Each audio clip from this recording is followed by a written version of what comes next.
Aleluia. Feche seus olhos, vamos orar. Pai, em nome do Senhor Jesus, ó Deus, nós oramos, ó Deus, para que o Teu Espírito Santo possa falar conosco nessa noite.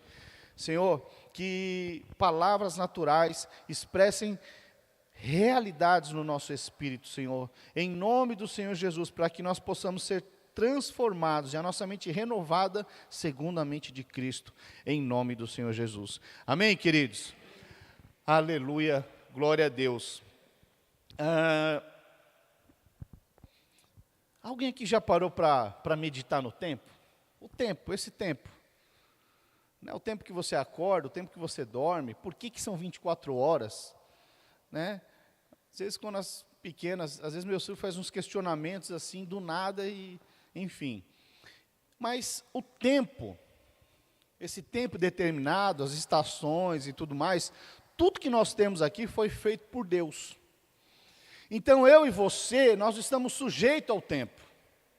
E a Bíblia fala a respeito, né, que existe tempo para todas as coisas. Tempos para se alegrar, tempo para chorar, há tempo para todas as coisas.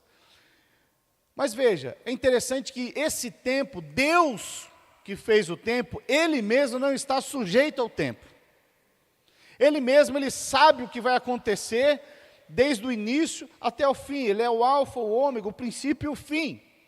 Então, Ele projeta algo, Ele já sabe o destino final. Ele já sabe como que você vai terminar os seus dias. Por quê? Porque Ele não está sujeito ao tempo. Deixa eu dar um exemplo aqui. Algumas pessoas, elas questionam. Não está no esboço aqui, vou abrir aquilo que é uma opinião minha. Algumas pessoas questionam, pastor, quando alguém falece, ela vai ressuscitar quando o Senhor voltar? Sabe, há duas linhas aí, eu penso em aquilo que Jesus deu eu penso que uma teoria e uma base tremenda. Porque Jesus, quando Ele está sendo crucificado, Ele está sendo crucificado, mas Ele está pregando ali, né, para os ladrões que estão ali, e aquele ladrão se arrepende, e Jesus diz o seguinte: ainda hoje estarás comigo no paraíso. Ou seja, Ele não está sujeito ao tempo. Não está sujeito ao tempo, esse tempo que nós vivemos. Então Deus não é sujeito ao tempo, mas nós somos. E porque muitas vezes nós somos sujeitos ao tempo, muitas vezes nós sofremos, muitas vezes nós achamos que as coisas não avançam como deveria, e muitas vezes nós levantamos questionamentos: Deus, por que está acontecendo tudo isso? Alguém já fez isso? Não, levanta a mão, não deixa o pastor, aí, que é isso, irmão? Deixa o pastor sozinho nessa não. Deixa eu ver, mais uma, alguém já pensou isso? Ufa! Mas aí o que acontece? Você faz alguns planos, mas aí no decorrer a coisa não acontece. Ai, Deus esqueceu de mim, como é que é isso e tal, e agora? Né? É muito comum isso acontecer muitas vezes. Por quê? Porque nós estamos sujeitos ao tempo, mas Deus não está. Deus, Ele está no governo e no controle de todas as coisas. Então veja, e eu queria falar hoje, né, o tema da palavra é o tempo da oportunidade. Falar assim, o tempo da oportunidade. Então veja, Jesus, quando Ele se esvaziou das suas prerrogativas divinas, se fez homem como eu e você, né, e o primeiro milagre lá quando Ele vai fazer, Ele chega ali no casamento, tinha acabado o vinho, e aí Ele chega lá, quando Jesus chega, falou, agora Ele vai resolver o problema. Mas Ele pega e fala o seguinte, e vinho, das simbologias do vinho, é alegria. Ou seja, aquele casamento mal havia começado, mas a alegria havia se esvaziado. E aí Jesus chega lá, e aí a mãe dele está lá, e fala, o que ele fizer faz. Aí Jesus, ele fala o seguinte, ainda não é chegado o meu tempo. Mas interessante que na sequência, daqui a pouco, Ele pega e manda lá os servos lá pegarem as talhas e tudo mais. Ou seja, na sequência chegou o tempo. O tempo do quê? Do milagre. Estava muito próximo. Estava muito próximo, mas ainda não era o tempo. Mas na sequência Ele fala, agora pega. É interessante essa passagem, ou seja, tem um tempo específico determinado por para Deus, para que um milagre aconteça na minha vida e na sua vida. Mas muitas vezes nós falamos, mas agora que Jesus está aqui, agora que eu vim para a igreja, não aconteceu, quer saber, eu vou embora. E aí perde as oportunidades. Então veja, queridos, que muitas vezes, né, quando Jesus, né, ele está fazendo isso, daí ele está falando a respeito do tempo, ou seja, tem um tempo específico para que o teu milagre chegue diante de você. Existe esse tempo específico, amém? E é importante você discernir isso, é importante você estar preparado para esse tempo oportuno que Deus vai fazer na minha e na sua vida. Né, na parábola das 10 virgens, não sei quantos aqui conhecem, mas diz que havia 10 virgens, e elas estavam com lâmpadas ali, 10, das 10, 5 tinha azeite na lâmpada, mas 5 estavam com as lâmpadas vazias.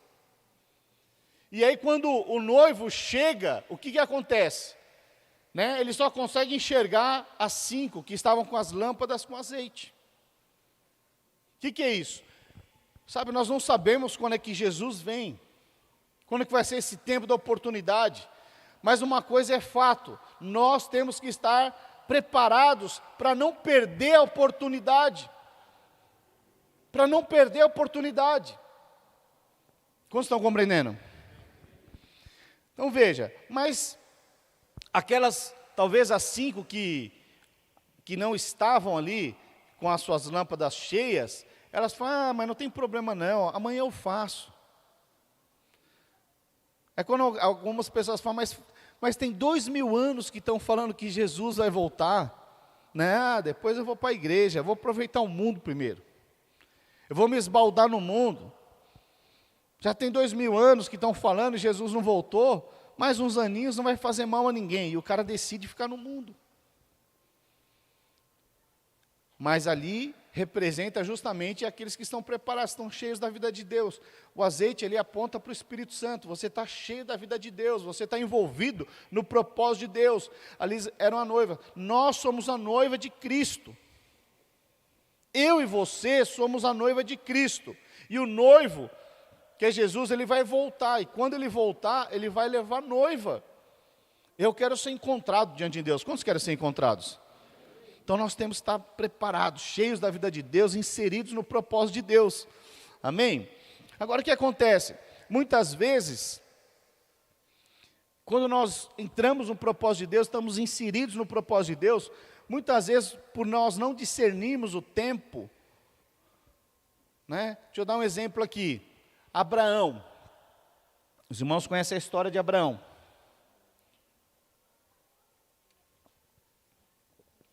Deus chega para Abraão e dá uma palavra para ele, que ele vai ser pai de multidões.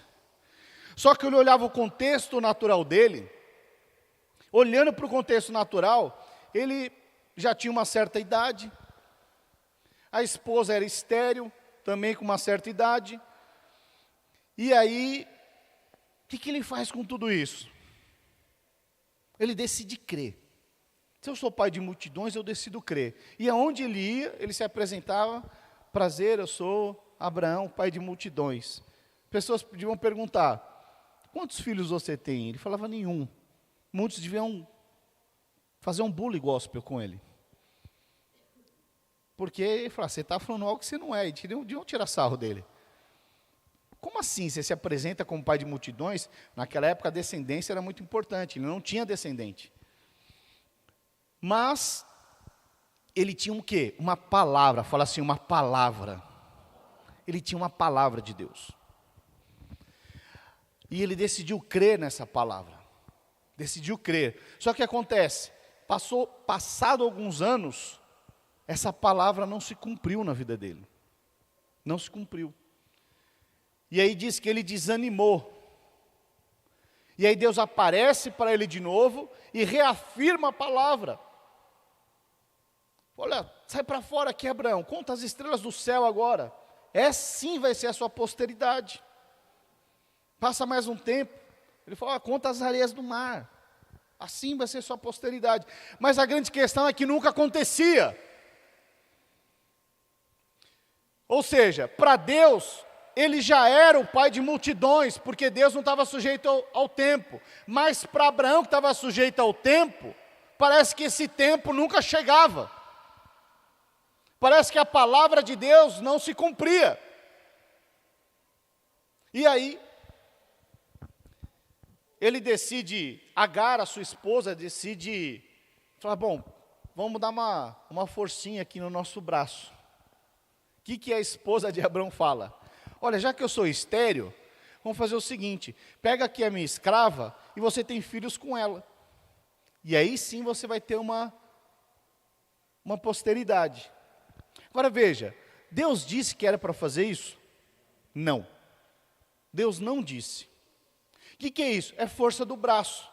É quando você fala, não está acontecendo assim, então vou dar uma ajudinha para Deus. Porque não está acontecendo no tempo que eu espero, então eu vou dar uma ajuda.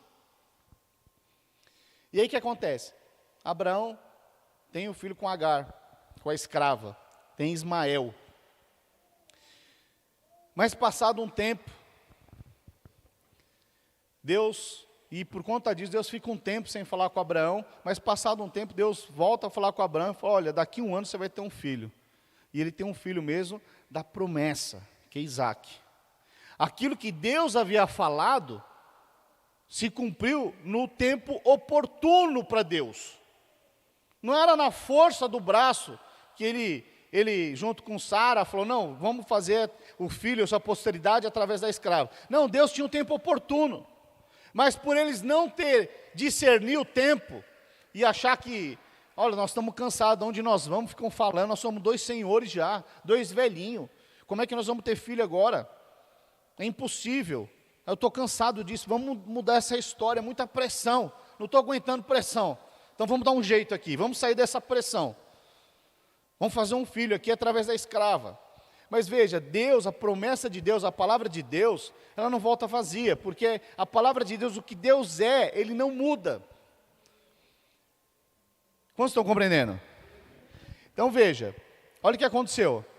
Aí teve Isaac, e até hoje, irmãos, né, boa parte dessa guerra no Oriente é por conta dessa escolha de Abraão. Né, até hoje. Parte dessa guerra é porque uns é da linhagem de Ismael e o outro da linhagem de Isaac. Judeus e muçulmanos. Mas isso é outra história. Então veja, é questão de você discernir o tempo. Moisés, ele estava lá no deserto, também 40 anos antes, através da força do braço, matou um egípcio, saiu fugido para o deserto, passou lá 40 anos no deserto, desconstruindo toda a mentalidade.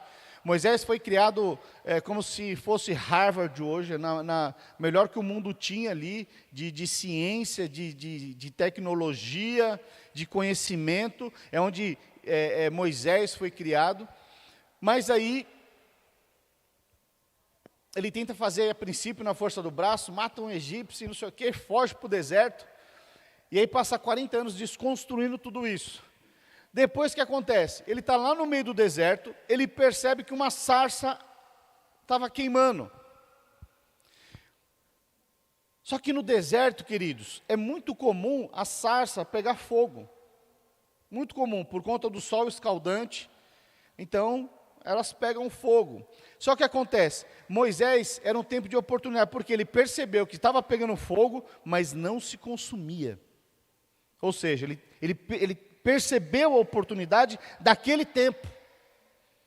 E porque ele percebeu o tempo da oportunidade, porque ele já estava 40 anos ali, né, preparando e falando, Deus, e como é que ele percebeu? E ali Deus chama ele, e aí os irmãos conhecem a história, ele vai para o Egito e liberta todo o povo de Israel, né, das garras de Faraó. Então veja que estou dando aqui alguns exemplos de personagens bíblicos que estavam sujeitos ao tempo como eu e você. Mas muitos desses aí, eles botaram o braço forte. Abraão colocou o braço forte, Moisés botou o braço forte, né? Tantos outros que decidiram, né, por não discernir o tempo, não entender que tem um tempo certo para Deus, se anteciparam. Então veja, mas eu queria falar sobre um outro personagem bíblico que também está sujeito ao tempo, mas alguém que deu as respostas certas no decorrer da vida. Porque às vezes eu me coloco no lugar de Abraão. Imagina só, você tem uma palavra que você vai ser o pai de multidões, mas se olha o seu contexto natural, é mais ou menos assim. Deus falou que vai prosperar a sua vida, vai prosperar a sua empresa, vai prosperar o seu casamento, mas parece que você olha ao redor e parece que piora. A coisa não sai do lugar. Você fala, mas como assim? Deus falou que ia me prosperar, mas o meu contexto é terrível, o cenário político é terrível, a economia está terrível, e como que vai ser isso? Uma empresa não cresce, não avança, eu estou só aqui. Era mais ou menos isso. São pressões. Mas havia uma palavra. Mas o contexto era diverso. Então veja, muitas vezes, queridos, as pressões, elas fazem parte. A grande questão é, como você está respondendo? Você está discernindo o tempo oportuno? Você entende que você faz parte de algo muito maior do que você, que Deus está te forjando e te preparando para coisas infinitamente maiores, das quais você talvez nem sonhe nem imagine? Porque Deus é como, não sei quantos, hoje não se monta mais muito quebra-cabeça, né? Vou fazer uma enquete aqui, quantos aqui já montaram quebra-cabeça? Olha aí, ó, impressionante, hein? Bastante pessoas, mas hoje não é muito comum, os quebra-cabeças são digitais, né? E aí você não tem muita paciência, se você não montar, você desiste, é impressionante. Mas na época não, geralmente tinha uma mesa, quando você partia para os de 500 peças, 1000 peças, você tinha uma mesa à parte, que você montava um pouco cada dia. Era assim, não era, irmãos? Então veja, é como se Deus estivesse montando todo dia uma peça de um quebra-cabeça. E às vezes quando alguém põe a mão forte, é aquela peça que parece que caiu no chão, depois de um tempão você acha ela. Fala, nossa, estava aqui, achei. Então Deus ele vai encaixando. Então aquela imagem do quebra-cabeça para Deus está pronto. Deus é um grande xadrista. Ele fica simplesmente mexendo as peças, mas ele sabe qual que é o final. E no meio de todo esse processo, irmãos, eu queria falar sobre José do Egito. Pastor, eu não conheço essa história. Eu vou convidar você a participar dos nossos kids. Todos os nossos kids conhecem. Estou brincando. Só que não. Lá eles aprendem mesmo, né? E é impressionante, irmãos, porque José do Egito, ele... Vamos ler aqui em Gênesis, abre para mim lá Gênesis.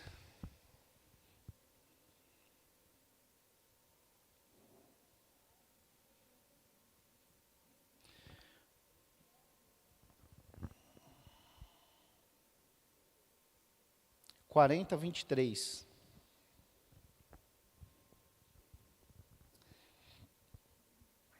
Diz assim: o copeiro-chefe, todavia, não se lembrou de José, porém dele se esqueceu. Passados 2 anos completos, Faraó teve um sonho, parecia achar-lhe em pé junto ao Nilo. Então veja, deixa eu só pegar esse texto aqui para entender. Irmãos, nesse contexto aqui, onde o copeiro-chefe todavia não se lembrou de José, deixa eu contar o contexto aqui para você. José, ele estava preso. Por que ele estava preso? Ele não tinha feito nada de errado. Irmão, você não acha uma vírgula errada na vida de José, desde a sua nascença. Você não acha nada de errado na vida dele. Mas o texto aqui que antecede está falando que ele estava preso por uma forma injusta, por algo que ele não havia feito. Mas em nenhum momento você vê José reclamando. E aqui dentro do contexto ele está preso, e havia lá, ele estava numa prisão especial, até porque ele era escravo de Potifar. E por ele estar preso numa prisão especial, ele estava lá junto com o copeiro de Faraó, chefe de Faraó, e o padeiro, chefe de Faraó.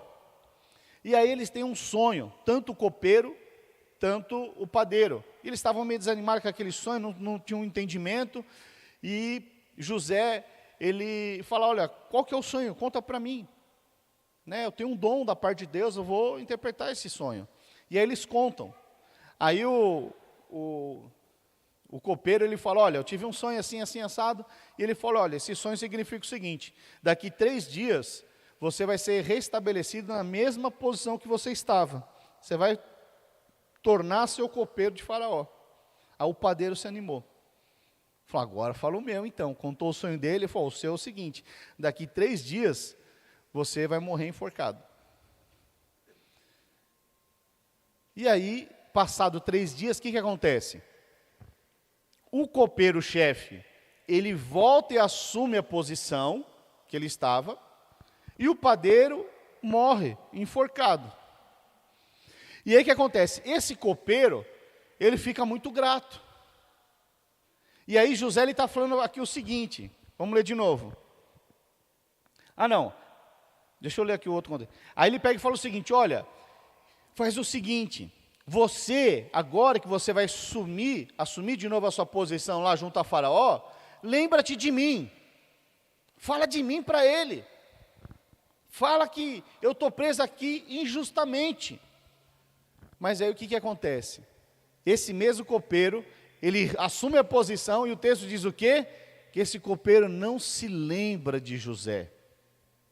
Eu penso que, de alguma forma, deu uma certa expectativa no coração de José, falando, nossa, agora Deus começou a mexer as pedras agora. Agora, com certeza, chegando lá, o copeiro vai falar para Faraó a minha situação, e eu vou sair dessa situação, eu vou sair dessa prisão. Mas o que acontece? Ele não se lembra. Irmãos, é quando você tem convicção que Deus vai fazer algo, mas aí Deus não faz. Qual que é a sua posição numa hora dessa? Qual que é a sua posição? Geralmente nós desanimamos. É assim ou não é, irmãos? Não, só o pastor desanima? Não, me ajuda aí. Quem mais desanima junto com o pastor aqui? Ufa. É o frio, né? Os irmãos estão todos assim, encolhidos. Mas o que acontece? Por que muitas vezes nós desanimamos? Porque nós estamos sujeitos ao tempo. Nós queremos, principalmente ao passar dos dias, o mundo é fast food, né? Você liga, a comida chega em casa, é tudo muito rápido. Você pensa em algo, você liga, você aperta um botão, resolve. Cada vez está sendo mais assim. Mas, dentro desse contexto de José, e quando a Bíblia fala, a palavra de Deus fala que você não acha nada de errado na vida de José, vamos voltar lá para o contexto, desde o seu nascimento. Para ver até onde ele chegou aqui, onde ele achou que tudo ia dar certo, deu errado. Mas olha só o que aconteceu. José, ele tinha mais 11 irmãos, ele foi o 11º irmão. Eram 12 no total, depois veio Benjamim, que era o caçula. Mas até então, ele era o caçula amado do pai. Porque Jacó, que era o seu pai, ele era apaixonado por Raquel, apaixonado. E aí o sogro dele, Labão, falou, olha, já que você quer casar com a minha esposa, faz o seguinte, você trabalha 7 anos para mim. No dia do namorado, seu marido, olha o pastor causando, seu marido já trabalhou 7 anos por você? As irmãs, eu sei que na pia trabalharam. Os homens também, né, Zé? Mas veja, nós trabalhamos também. Mas veja, olha só que interessante o que aconteceu. Ele trabalhou 7 anos para casar com Raquel. É muito amor. Naquela época eu penso que não tinha luz elétrica, nada e tudo mais e tal. No outro dia ele acorda, né, a esposa com o véu e tudo mais, que ele acorda. Quem que estava lá? Era Lia, a irmã mais velha de Raquel. A irmã mais velha. Aí, Jacó falou, não, mas peraí, tem alguma coisa errada. Eu queria casar com Raquel. Labão falou o que para ele? Não, mas aqui na minha terra é o seguinte, eu não posso casar mais nova antes de casar mais velha. Mas não tem problema, você quer casar com a mais nova? trabalha mais 7 anos. Esse sogro é uma bênção, hein? O que ele faz? Trabalha mais 7 anos. Mais 7 anos. E aí casa com Raquel. Nesse interim, Raquel não tem filhos, mas Lia tem, começa a ter filhos. E aí, naquela época, podia ter 2 esposas e tudo mais, era permitido. E aí, ele começa a ter filhos com Raquel, Lia não tinha. Ao contrário, começa a ter filhos com Lia, Raquel não tinha.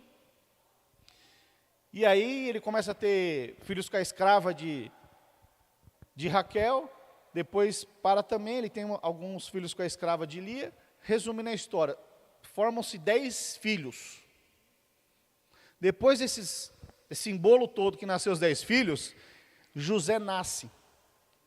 José nasce de Raquel. Um milagre acontece. No tempo oportuno, ele tem um filho. Então eu penso, depois de toda essa confusão toda, nasceu um filho, que era o mais novo, o caçula até então, da mulher que ele era apaixonado, né? E José se sentia muito amado, muito favorecido pelo pai. Alguma coisa de errado aqui até então?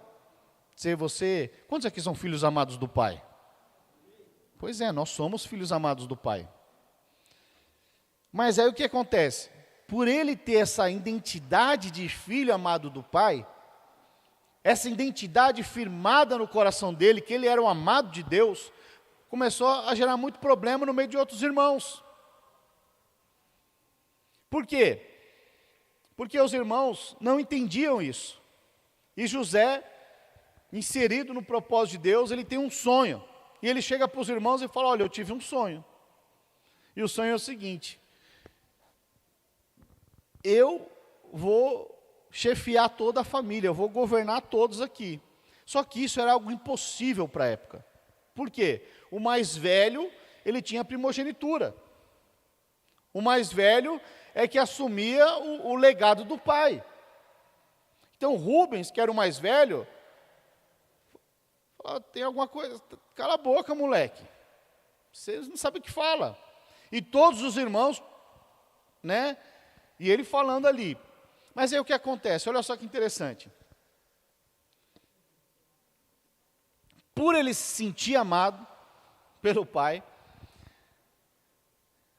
vou resumir aqui a história, que a história é muito longa, irmãos. Mas o que acontece?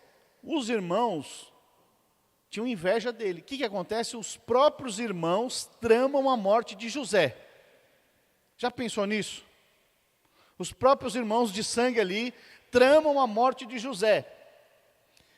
E aí, eles estão trabalhando, José vai lá, vê como eles estão. E aí, chegando lá, os irmãos falam, lá vem lá José, vamos tramar a morte dele aqui. Aí o Rubens fala, não, pera lá, isso vai dar ruim e tal, vamos fazer o seguinte, joga ele na cisterna. Jogam ele numa cisterna. Um buraco, um poço. Jogam ele lá. E eles ficam pensando o que vai fazer. Uns falam, vamos matar, tal, daqui a pouco falam, não, vamos fazer o seguinte, vamos vender ele como escravo, porque aí a gente inventa uma história que ele morreu e resolvemos o problema. E assim os irmãos fazem, os próprios irmãos. Não, que história terrível, hein? É terrível, não é essa história, irmãos? Terrível. História terrível. Agora, o que mais me impressiona é que José agora, ele estava numa posição de filho amado do pai, mas agora, por conta dos irmãos, agora ele se tornou escravo. Escravo. E o que mais me chama a atenção na história de José é que em nenhuma linha da história dele você vai ver ele murmurando.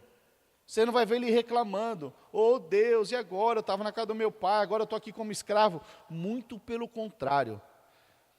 Você vê ele na posição seguinte, o Senhor me colocou aqui como escravo, então eu vou ser o melhor escravo.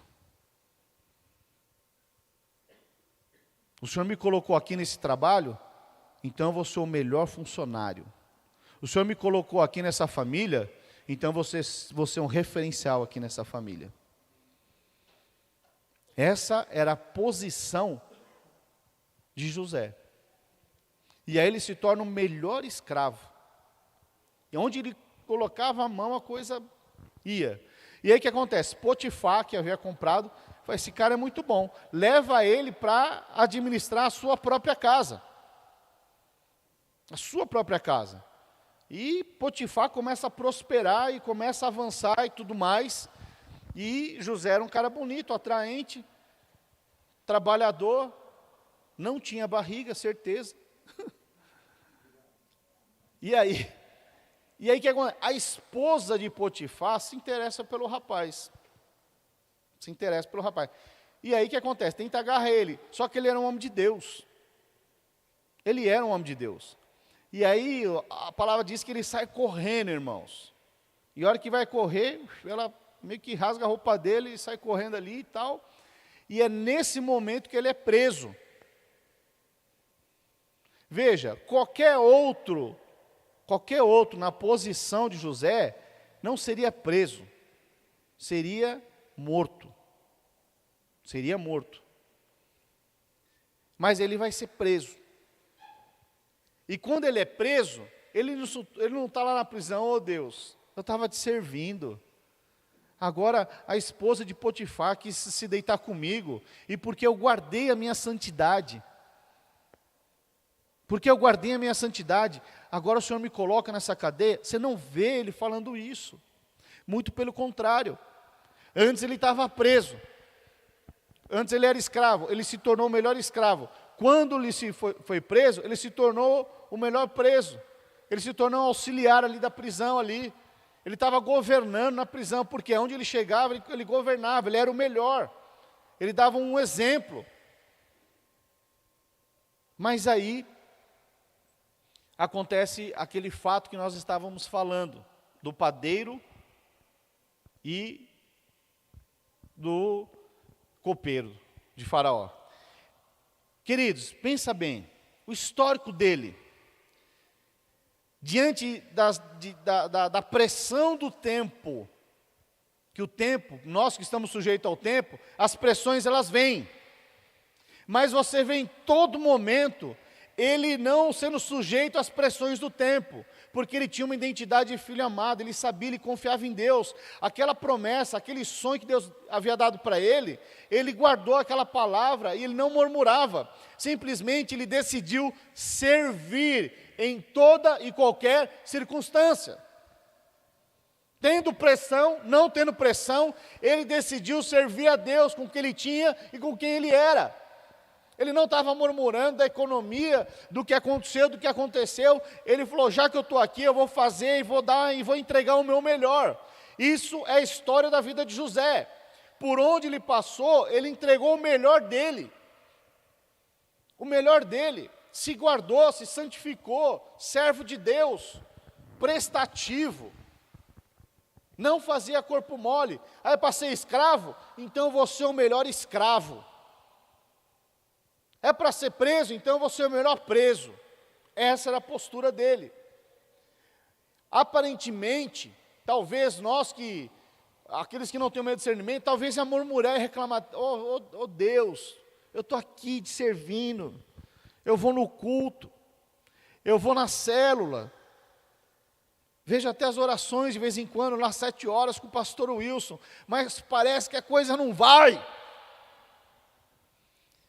Parece estar travado. Não, você não vê ele falando isso, você vê ele simplesmente servindo e dando o seu melhor em todo, qualquer momento. Essa era a identidade de José, José do Egito. Agora veja, José, dentro desse contexto todo, não era só uma questão dele não murmurar, mas era uma questão de posição, de identidade, de se guardar em santidade. Eu penso que a mulher de Potifar era uma mulher formosa. Potifar era um cara do alto escalão, não ia casar com qualquer uma. Mas ele se guardou, se absteu de toda e qualquer roubada na vida dele. Então ele conseguia discernir as ciladas que o diabo ia armando para ele, de tempos em tempos, para ele esmorecer, para ele desanimar, mas muito pelo contrário. Você olhando a história de José, parece que quanto mais tribulação ele tinha, mais posicionado ele ficava. Parece que maior era a confiança nele, nas promessas de Deus para a vida dele. Sabe o que determina o êxito na vida de um homem? É a perseverança, é aquilo que queima no seu coração, aquilo que Deus falou para você. Deixa eu te falar, se você tem uma palavra de Deus, não desanime, porque o que Deus falou, Ele vai cumprir. Não desanime, se posicione. Como José, diante das adversidades, dê o seu melhor, faça o seu melhor. Essa era a posição de José em toda e qualquer circunstância. E aí nós vemos José, depois de tudo isso, passando por todos esses acontecimentos, nós vemos ele falando, ele revelando o sonho do copeiro-chefe, e aí ele fala, olha, não se esqueça de mim. O que acontece? O camarada, ele se esquece. Volta para a posição e se esquece. Eu pergunto, eu e você, como ficaríamos numa situação dessa? Parece que deu uma luz. Fala, agora vai acontecer, agora Deus vai fazer, agora Deus vai me libertar. Era mais ou menos isso. Eu revelei o sonho, o cara ficou extremamente agradecido. Eu falo para ele, chega para Faraó e agora fala, olha, lembra-te de mim. Quando você encontrar com o Faraó, qual que é a expectativa que ele gerou? Deus me ouviu agora. Vai chegar lá, vai falar para o Faraó vai me libertar. Mas o que acontece? A palavra de Deus diz que o copeiro-chefe não se lembrou. Oh Deus. Se acontece com você, o que você falaria do miserável? Olha o pastor já falando que o cara é um miserável. O que você falaria? Fala, nossa, eu servi o irmão. O que você falaria? Está entendendo? O que José fez? Continuou sendo o melhor na prisão. Continuou fazendo as mesmas coisas, servindo o carcereiro e todo mundo lá da prisão, da mesma forma. Não mudou nada. Não mudou nada. Por quê? Aparentemente, nesse jogo de xadrez, onde Deus sabe o começo e o fim de todas as coisas, ele ainda se lembrava do sonho que Deus deu ainda na sua juventude. De que os feixes se prostravam e tudo mais, e que ele ia governar os irmãos, inclusive o pai, que era algo impossível. Mas ele se lembrava disso, isso queimava no coração dele. E o interessante é que, depois desse acontecimento, a palavra de Deus diz que passado 2 anos, o cara se esqueceu. Acontece um fato, quem tem um sonho daí, é o Faraó.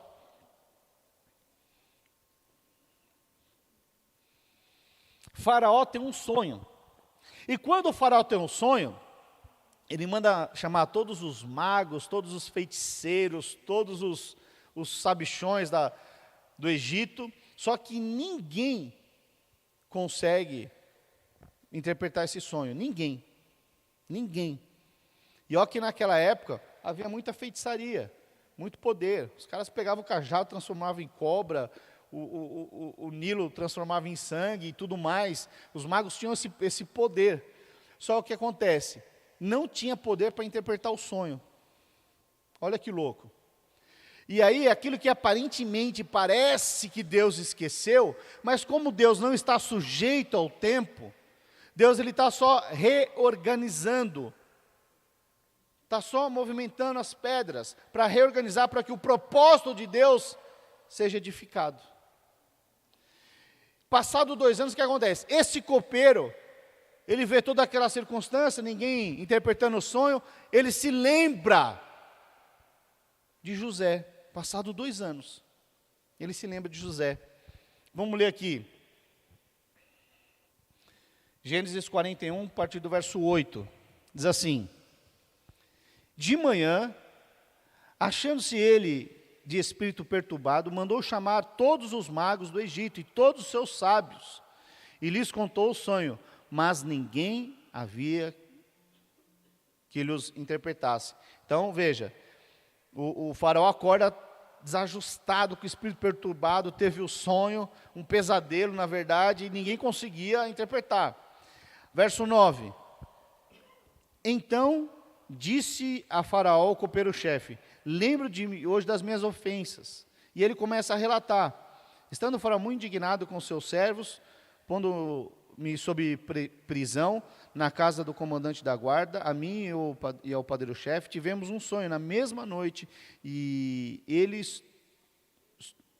eu e ele sonhamos, e cada sonho com a sua própria significação. Achava-se conosco um jovem hebreu, servo, comandante da guarda. Contamos-lhes os nossos sonhos, e ele nos interpretou, a cada um segundo o seu sonho. Então veja, agora é passado 2 anos, o copeiro-chefe agora se lembrou de José. Falou: olha, lembra quando você colocou a gente lá preso, lá, eu e o padeiro? Nós contamos o sonho e ele interpretou, e da forma como ele interpretou foi exatamente como aconteceu. E aí o que Faraó manda fazer? Chama José. E aí quando ele chama José, então veja, até aqui, queridos, parece que a coisa é de mal a pior.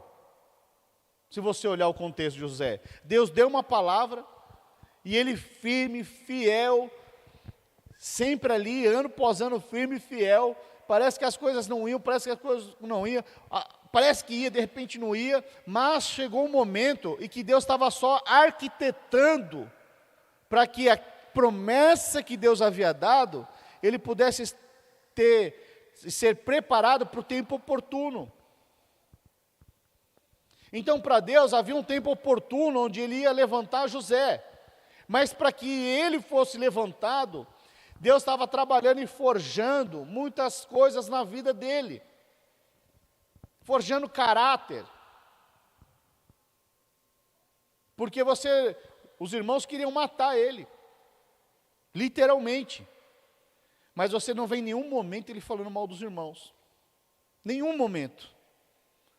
Depois os irmãos vendem ele como escravo, não vê falando mal dos irmãos, continuaram falando mal. Depois você vê ele sendo preso injustamente, porque a mulher de Potifar queria agarrar ele, queria ter um caso com ele.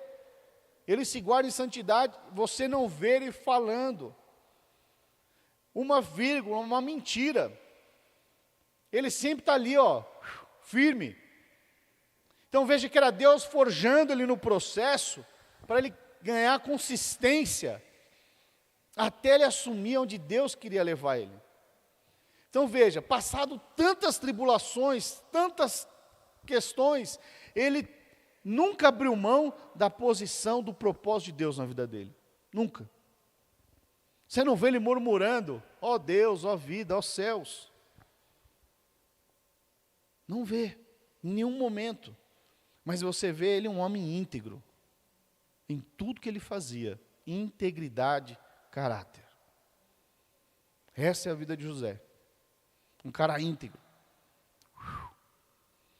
E aí o interessante é que no final do processo, aí nós vamos ler aqui, ele manda chamar José chega lá e interpreta o sonho de Faraó, fala: vai acontecer isso, isso, isso.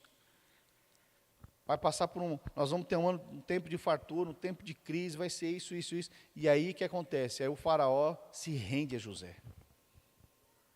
Fala: verdadeiramente é um servo de Deus. O Faraó, que simboliza o diabo, se prostra a um servo. Vamos ler aqui no texto. Então, José ele interpreta os sonhos, e aí, no Gênesis 41, a partir do verso 37, vamos ler. Diz assim: o conselho foi agradável a Faraó e todos os seus oficiais. Disse Faraó aos seus servos: acharíamos porventura homem como este, em que há o Espírito de Deus? Irmãos, olha Faraó reconhecendo o Espírito de Deus em José. Isso é algo sobrenatural. O próprio faraó, olhando para José, fala, vocês conseguem ver que tem o Espírito de Deus nele? Verso 39, depois disse Faraó a José, visto que Deus te fez saber tudo isso, ninguém há tão ajuizado e sábio como tu. Administrarás a minha casa. Veja, ele começou servindo como escravo. Olha só o histórico. Olha, vê se você consegue ver a preparação. Porque agora o faraó está falando para administrar a casa dele. A casa dele era o Egito. Mas ele, como não foi preso como escravo, por ser um bom escravo, ele começou administrando a casa de Potifar. Depois ele foi preso, ele foi administrar, ele era um tipo de administrador dentro da cadeia. Deus estava forjando ele para coisas infinitamente maiores. O que é isso? É quando Deus está te forjando no dia a dia e você não está discernindo o tempo.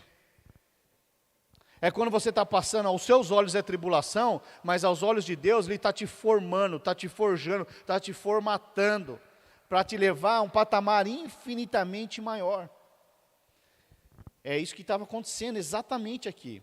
Mas muitas vezes, quando a gente está sendo forjado, já viu o ferreiro, aqueles filmes antigos, o cara forjando ferro, como que é? É só paulada. É só paulada. É só tal.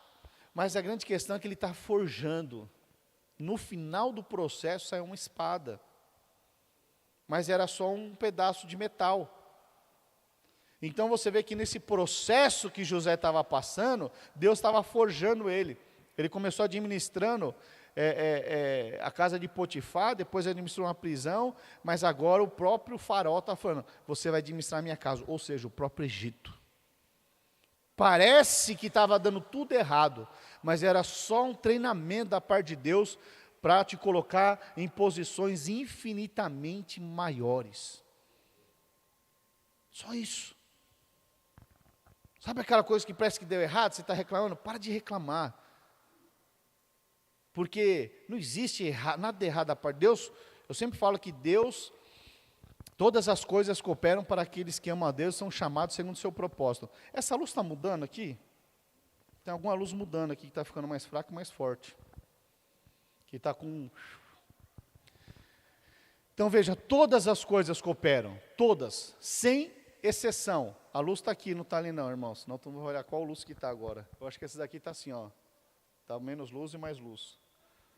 Então veja, queridos, o que eu estou querendo dizer com isso? É que muitas vezes nós estamos no meio do processo, reclamando e murmurando, porque nós estamos sujeitos ao tempo. Mas os planos de Deus para a sua vida, eles não mudaram. O que Deus falou para você, vai acontecer. Você precisa crer nisso. Pastor, mas está difícil, estou passando por isso. Pois é, irmãos, fica firme. Firme como José. Fica firme. Não fique abalado, mas confie naquele que te chamou. Confie em Deus. A confiança de José não estava em homens, não estava nos irmãos, não estava no pai. A confiança do José estava em Deus. E porque a confiança já estava em Deus, ele não ficava abalado. Vamos continuar lendo aqui. Vamos no verso 39 de novo. Depois disse Faraó a José, visto que Deus te fez saber tudo isso, ninguém há tão ajuizado e sábio como tu. Administrarás a minha casa, e a tua palavra obedecerá a todo o meu povo. Somente no trono eu serei maior que tu.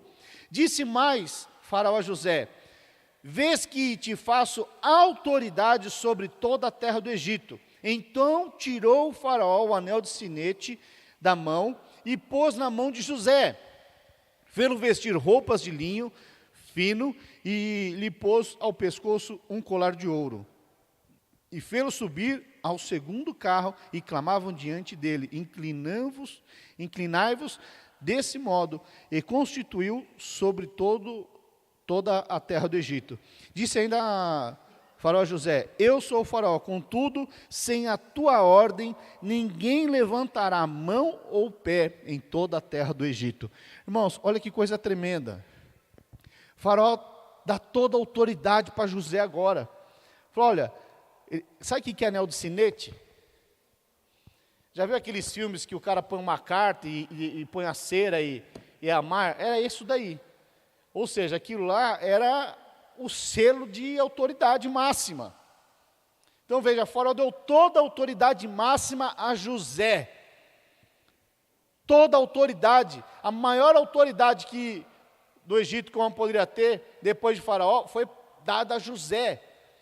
Agora, se você olhar o processo na vida de José, parece que Deus não estava trabalhando. Se você olhar todo o processo das dificuldades que o José passou, dos percalços da vida, das insatisfações, das decepções, se você olhar o contexto, ele tinha tudo para desistir.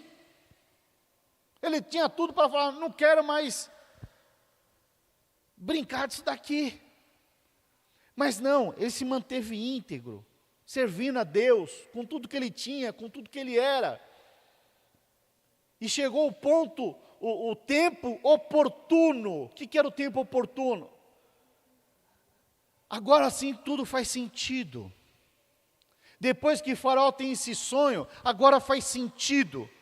Ele jamais poderia estar junto ao copeiro-chefe se não fosse o próprio Deus a mexer essas pedras e levá-lo até aquela posição.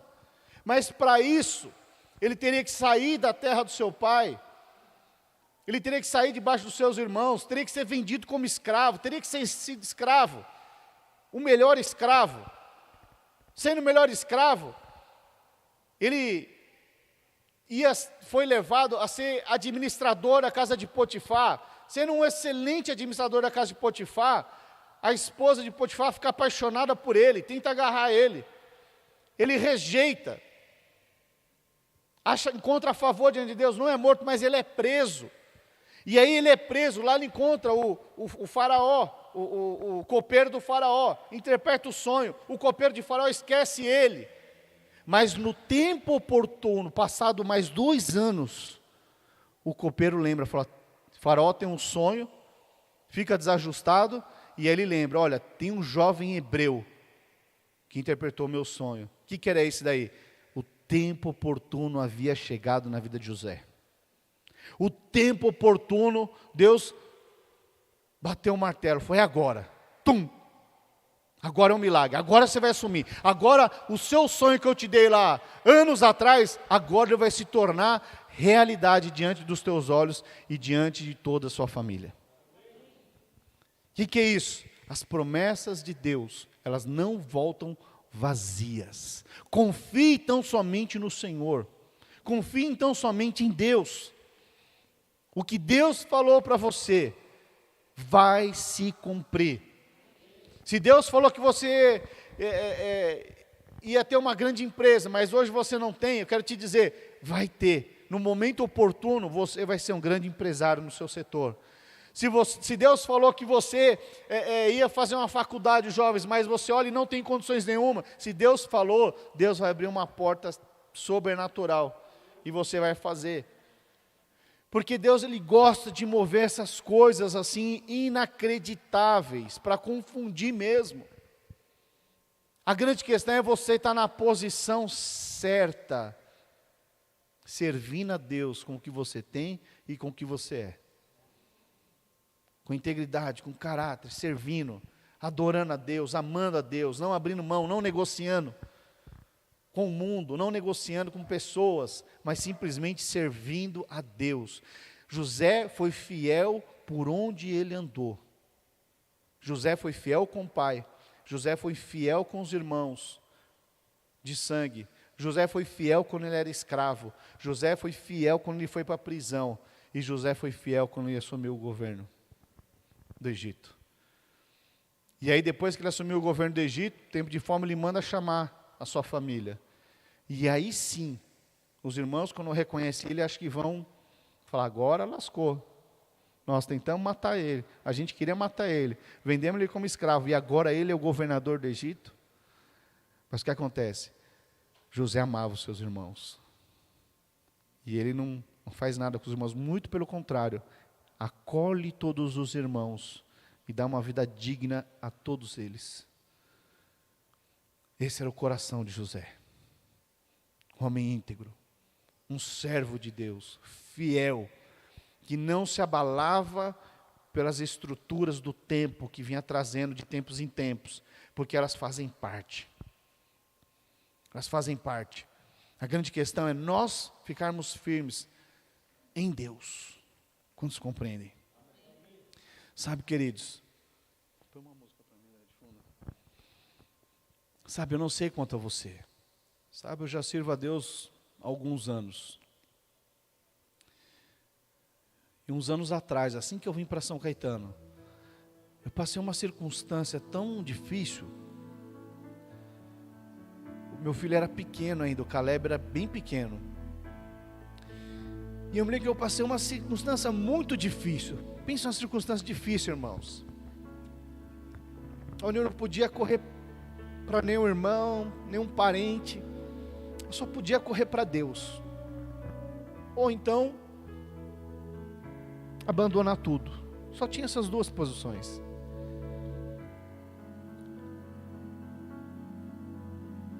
E eu me lembro que esse dia eu chorei muito.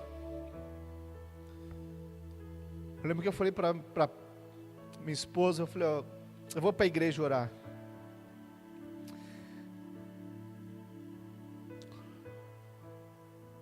Mas eu não conseguia nem orar, eu urrava. Era um choro, era um momento de muita pressão na minha vida.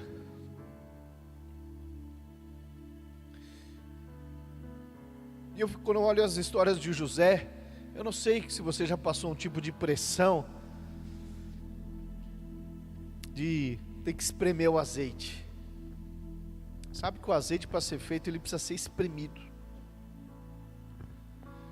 Naquele dia saiu muito azeite. Foi muito espremido. Mas também experimentei um milagre. Podia dar dois tipos de resposta.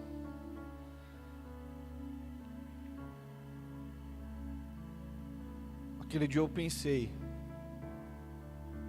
vou abandonar tudo isso.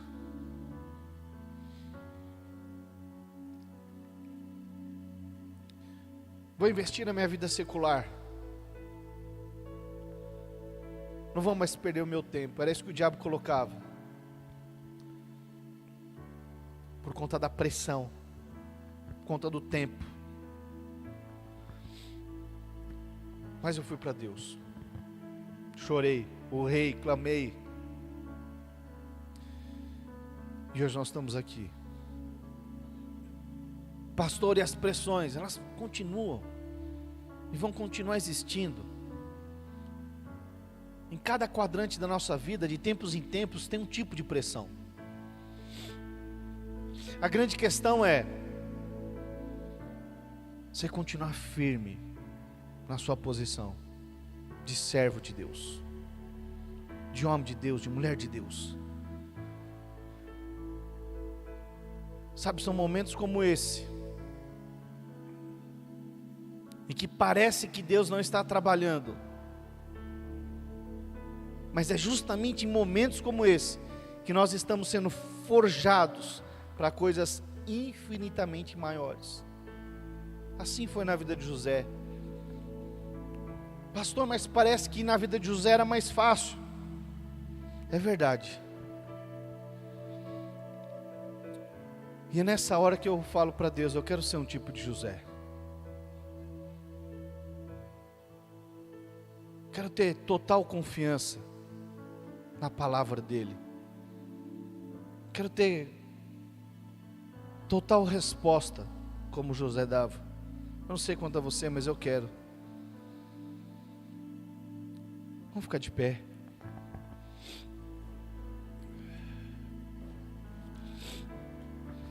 Sabe, todos nós, irmãos, independente de posição, de cargo, passamos por momentos de ter que dar uma resposta diante de pressão. Eu já, durante esses anos todos, eu já dei muitas respostas. E às vezes parece que vai aumentando o nível. É que nem videogame. Mas o que é legal? Coisas que me abalavam lá atrás não me abalam mais. Por conta da estrutura que foi sendo forjada. Quantos estão compreendendo? Sabe, queridos, eu quero ser um tipo de José. Por onde eu andar, seja na igreja, seja na minha família, seja no meu trabalho, seja nos meus relacionamentos, eu quero ser um tipo de José, aquele que facilita o processo. Aquele que entende que Deus está no governo de todas as coisas. Não importa o tipo de pressão que nós passemos, Deus está no controle de todas as coisas. Deus é o grande xadrista, está mexendo as peças, está montando um grande quebra-cabeça, mas no final Deus já tem tudo organizado. E uma grande imagem acontece. Sabe, eu quero orar por você. Sabe, se você quer ser um tipo de José, para que nos momentos de pressões você consiga discernir o tempo da oportunidade, eu quero que você saia do seu lugar e venha aqui à frente. Se você quer discernir o tempo da oportunidade na sua vida. Sabe, muitas coisas acontecem e nós não conseguimos discernir. Mas quando você tem a sabedoria do Senhor, quando você tem o Espírito do Senhor para discernir o tempo, você não anda mais abalado. Ore calaralabasuri alaralabachei calaralabas. Oh, aleluia. Ore calaralabasturi alaralabas. Sabe, você que veio aqui à frente,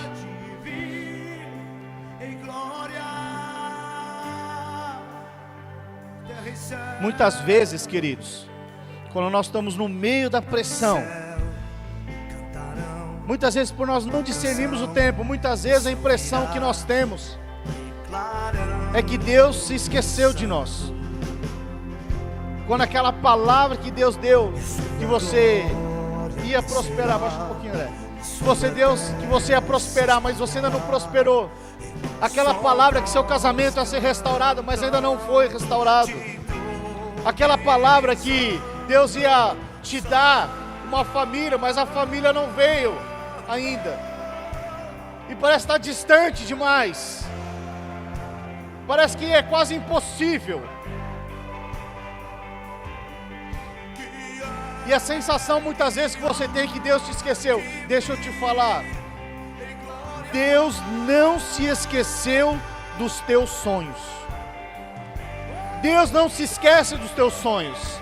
Aquilo que Deus falou para você, Ele está trabalhando nos teus sonhos, para que a palavra dEle possa se cumprir na sua vida. Às vezes você, no meio do processo, pessoas vão tentar puxar o seu tapete. Às vezes pessoas próximas, parentes, sócios, familiares podem te esquecer. Seu pai pode te esquecer. Os irmãos podem te esquecer. Mas a boa notícia é que Deus jamais se esquece dos teus sonhos. Ele está trabalhando na sua vida. Aquilo que Ele falou vai se cumprir. Descanse e seja o melhor. Dê um testemunho. Aonde você estiver, dê um testemunho de um homem de Deus, de uma mulher de Deus. Seja o melhor. Não importa se está na prisão, não importa se está como escravo, não importa se você é um funcionário ou se você é o dono da empresa. Dê o melhor testemunho. Porque Deus está trabalhando, Deus está te forjando, Deus está te forjando. Parece que Ele te esqueceu, mas Ele não esqueceu. Ele está só preparando a terra, para o tempo oportuno, o fruto vier diante dos teus olhos. Amém? Quero orar por você, Pai, em nome do Senhor Jesus. Ó Deus, nós te louvamos e agradecemos, Pai. Ó Deus, que a Tua palavra que é viva, Senhor, possa gerar, Senhor, nesses dias, coração como de José, um servo fiel, de caráter íntegro, que simplesmente servia ao Senhor, independente das circunstâncias, independente das situações, ele permaneceu fiel diante da tua palavra, fiel por onde ele passou, Pai. Por isso, Deus, nos dê esse coração, esse espírito de José, Senhor, para nós sermos íntegros no dia mau, no dia das pressões, que nós possamos permanecer na mesma posição de adoração ao Senhor e fidelidade, em o nome do Senhor Jesus. Aleluia, aleluia, glória a Deus, amém, queridos? Aleluia, aleluia. Deixa eu dizer algo aqui, irmãos, não andem desanimados, não importa o que tenha acontecido, não importa, simplesmente olhe para o alto, olhe para Cristo, Ele é a fonte de todas as coisas, é Ele que consegue discernir todos os tempos, porque Ele não está sujeito ao tempo. Então, não murmure, não reclame, simplesmente o adore e sirva ao Senhor, né? Apaixone-se mais uma vez, invista nesse relacionamento como nunca antes. Ore ao Senhor, leia a palavra, ouça louvores, entregue-se. Ele está te levando a um momento de intimidade da qual você ainda não experimentou, mas esses são os dias, amém? Então deixa eu te falar, você não pode ficar de fora do grande mover que vai acontecer no dia 1, 2 e 3, que vai ser o nosso encontro. Irmãos, vai ser um marco, sinto no meu espírito que vai ser um marco na vida da igreja. Vai ser o primeiro encontro que nós vamos fazer no sítio Mariporã, como Igreja Videira São Caetano do Sul. Irmãos, não era para ser assim, não era. Mas eu vi Deus mexer nas pedras. Era para a gente fazer uma associação. De repente a administradora do sítio falou: nós vamos disponibilizar uma capela para vocês, com o preço daquela cabaninha. Deus quer fazer algo grande, irmãos. Deus quer fazer algo sobrenatural, não somente na vida dos encontristas, mas também da equipe. Então você não pode ficar por fora, não pode ficar, né? Nós reduzimos aí o custo como vai mais pessoas, nós puxamos aqui, né? Vamos pegar a parte, a própria igreja vai subsidiar, mas a equipe queria levar toda a equipe. Aqueles que, pastor, não vou levar ninguém. Então você vai lá para orar, para interceder. Mas você não pode ficar de fora, né? Então, o valor de R$100 para equipe, 120 para encontrista, que tem custo de livre e tudo mais, outras questões lá de ônibus e tal. Irmãos, faça o quanto antes. Você pode dividir em 2 vezes no cartão ali. Nós estamos facilitando todo o processo para que você não fique de fora, né? Procure o seu líder, faça a sua inscrição, né? Pode fazer o pagamento via Pix, mas não, você não pode ficar por fora. Sabe que o tema da palavra hoje é o tempo de oportunidade, né? Estou com o esboço aqui, vou mandar para os irmãos. É o tempo de oportunidade. Eu sinto que é o tempo da oportunidade da Igreja Videira. Então eu queria desafiar você a levar um encontrista, pastor, não tem dinheiro, ninguém vai ficar de fora por conta de recurso financeiro. Ninguém. Pode procurar o seu líder, pode me procurar, mas vai ser realmente, verdadeiramente algo sobrenatural. Nós estamos orando por isso, vamos começar um jejum por isso, e nós vamos ver o céu se abrir naquele lugar. Amém, queridos? Já falei que queria fazer algo diferente, nós vamos ter períodos de louvores lá, vai ser algo, o céu vai descer naquele lugar. Amém? Nós estamos encerrados em nome do Senhor Jesus. Tenha uma semana abençoada em nome de Jesus. Amém?